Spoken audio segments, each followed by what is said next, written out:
Thank you, Mr. Speaker. And I want to thank the gentlelady from Indiana for yielding me the time, and I yield myself such time as I may consume. The gentleman's recognized. Mr. Speaker, it is good to be back on the House floor with the gentlelady from Indiana. It's great to be with her, and so far she's allowing me to actually speak and hasn't called for me to be silenced. The last time we debated, I stated an uncomfortable fact about he who shall not be named, and the gentlelady had me silenced and had my words stricken from the congressional record. But you just got to love that, Mr. Speaker. The party of free speech that rails against woke this and cancel culture that and calls us snowflakes, they can't handle it when someone comes down here and tells the truth. And they try to silence the people they disagree with. It's really quite stunning.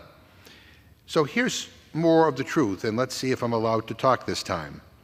Mr. Speaker, under Republican control, the House of Representatives has become a place where trivial issues get debated passionately and important ones not at all. And what we're dealing with today is a bunch of weird, wacky, poorly drafted culture war nonsense. This is all just a waste of time. These bills aren't going anywhere. It's not even political theater. It's theater of the absurd. The government shuts down in a few days. And instead of actually working with Democrats to keep the lights on, instead of actually doing something to fix the problems that the American people want us to fix, my Republican friends are doing nothing. The roof is on fire, and instead of calling 911, they're sweeping the floors. I mean, it's beyond nuts.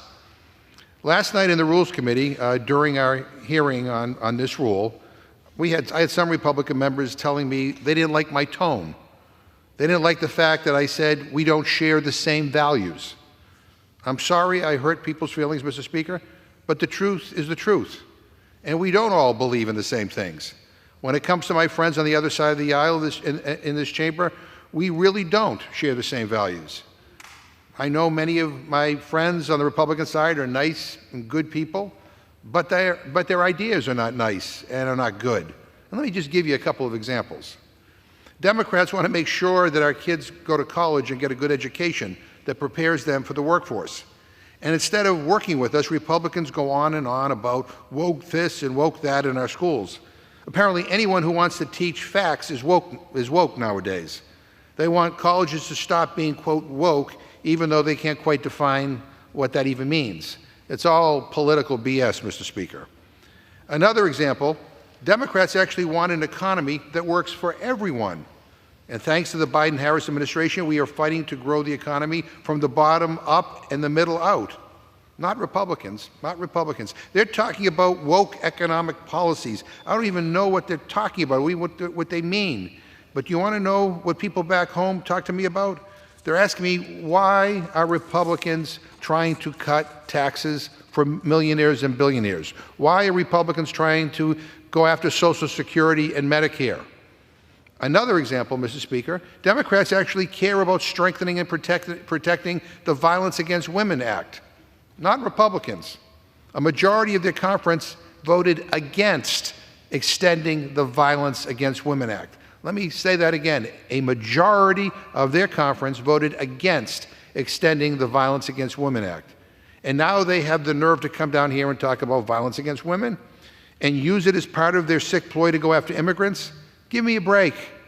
Their bill is so poorly written that it could hurt survivors of domestic violence.